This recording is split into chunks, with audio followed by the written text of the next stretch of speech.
Hello, everyone. I am excited to be here with you today, and we are going to be talking about the 21 irrefutable laws of leadership this year. And I wanted to get started with just talking a bit about how that begins. Where does this notion of leadership start from? So we're going to get started on that right away. So we're going to be looking at the 21 irrefutable laws of leadership by John Maxwell. And so in this John Maxwell book, which we'll be discussing, you're going to learn what John Maxwell considers the 21 irrefutable laws of leadership. So irrefutable means you can't argue with them. They just kind of make sense, like to the point where it's like, oh, okay, well, if you're moving the opposite of up, you're moving down. Okay, well, that makes sense. So that's something that's irrefutable. And the other thing that we'd like you to know about these 21 laws is that it doesn't matter whether you understand 1 or 3 or 10 or 20 of them or all 21. Each one that you learn is going to be a tool that will help you be better as a leader and actually help you identify problems as a leader when you get into a problem with leadership, so that it can help you to correct any problems you have. And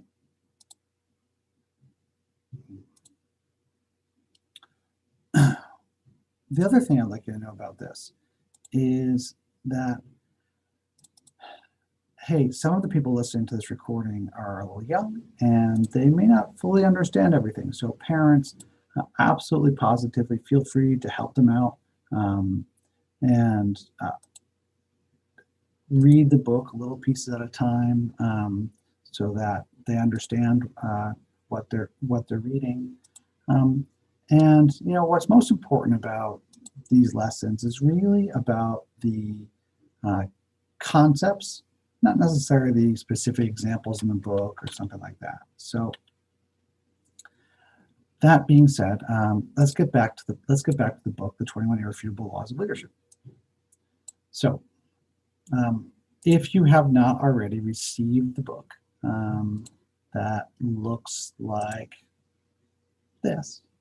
Okay, there's a copy waiting for you in the lobby, and we're going to be working on this book throughout the year. You don't have to, for young children, if we will recommend, read pages 7 through 10 or something like that, and you don't have to necessarily read every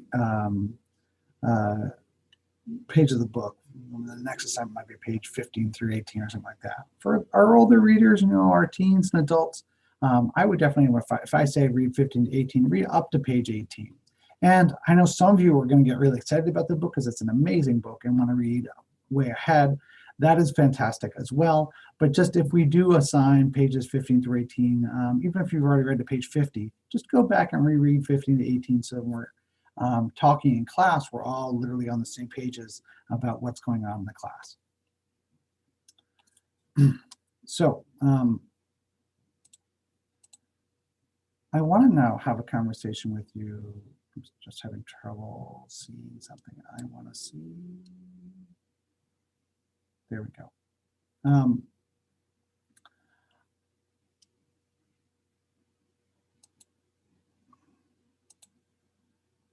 I want to talk about some of the ingredients of, sorry, I can't see my own slides because the Zoom's in the way, so I'm just trying to figure out how to make that happen. Look, I'm as a leader, one of the things that we focus on is confidence. Like leaders look and feel confident, and they practice walking confident. And that's not easy. Like right now, just from moment to moment, they're like, oh crud, I can't see my slides. How am I going to teach this? And that's okay. And when I went through that sort of mental thing inside my head, I tried, even though I wasn't feeling confident for a moment, to demonstrate like, hey, I've got this, I'll handle it. And it was just kind of an accident that happened. And one of the things that you've noticed that's going on in class this month is that we are working on making sure that our students get to practice being confident. That's an important part of their training about how to become leaders, about how to become black belts. And so keep an eye out for that. That's a big deal.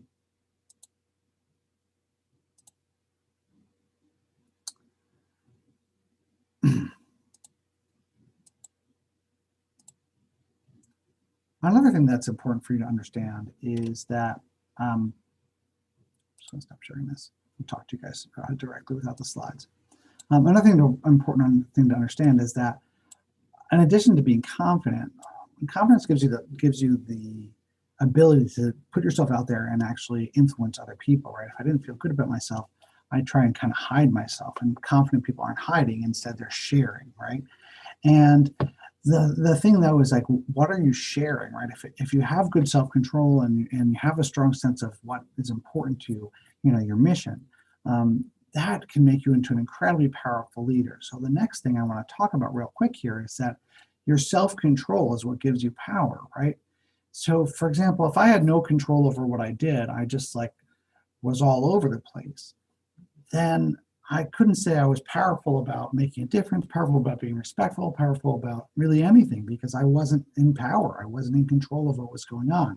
And it's really that notion of self-control is power. Like, oh, I do have the power to be respectful. I do have the power to make a difference for people. I do have the power to help and do things even in difficult situations. That's where leadership begins. So I want you to take a minute now, and hopefully you're not in the room by yourself. But if your parents are nearby or you have a partner you can discuss this with, then do that. And if you don't, try and make sure you always have a partner in the room for IMAX. Each time you come, and really for children, this is a parent-child activity. This material is going to require your participation, and really you're going to want to participate because we're going to be talking about the things that make the biggest difference for your kids, and you're not going to want to miss out on those conversations. So here's the conversation I want you to have.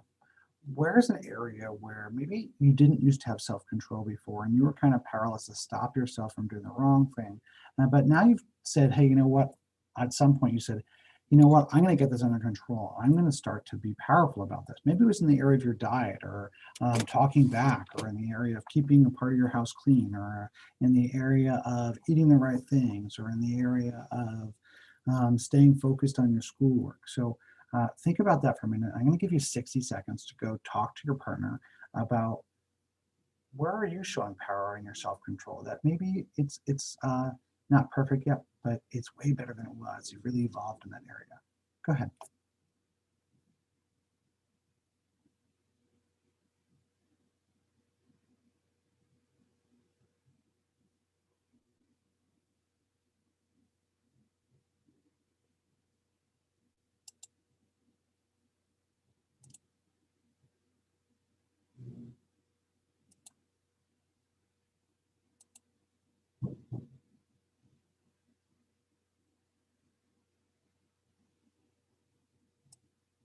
If you don't have a partner, just think about this for yourself.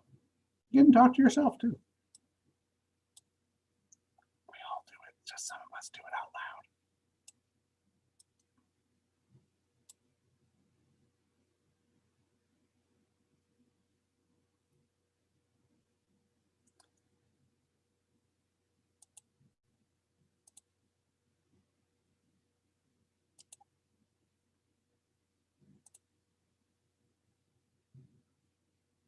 Okay, great. So take us to wrap it up.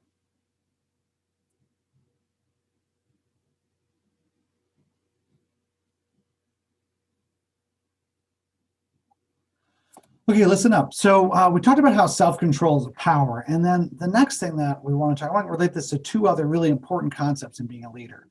Once we acknowledge that we have self-control, we have power over a situation, then something else becomes possible, right? And that's called responsibility. And responsibility is a privilege, right? So what is responsibility? That's where I say, hey, I have power to take care of my cat by feeding him every morning and every night, right? So I have the power to do that. I have the self-control to do that. I have the ability to do that. I have the skills and the means to do that. I have enough. I can get the food. I can, open the food. I can warm the food up if that's what you do for your cat or whatever you do, right? And then if you say, I'm going to be responsible for that, I'm going to take that power and make sure that I deliver on a promise for that. And I sort of accept that power as part of who I am. We gain a privilege called responsibility. So some of you guys probably have the privilege of keeping your own room clean. Some of you guys probably have the privilege of going to a job and helping people on a consistent basis, and you probably get paid for that, right? So not everybody is given those privileges. Not everyone is capable of doing what you do. Not everybody, but I bet if they weren't capable, maybe a person, has a disability and they don't have arms, and I wish I could make my bed, or they wish they could work, but they're not able to do that. They weren't able to get the education or be in a position to have that career. Um, it's a privilege, because as we expand our responsibility, we expand our lives, we expand our power, we expand what we're capable of, and we expand really our control over our life in a lot of ways. And then the other thing about responsibility that I want to talk about, and how it relates to a third thing, remember, self-control is what gives you power over yourself. And when you have power over yourself in a consistent way, we can talk about being responsible, which is a privilege. And then when you're responsible, then you have the cornerstone of integrity. And what integrity is where you live your life from your commitments, and responsibility is the beginning of those commitments. And so you kind of have two sides of the same coin there. What makes responsibility possible is self-control, and what makes integrity possible is responsibility, right? So if I make a commitment and I'm responsible for that commitment, we call that integrity.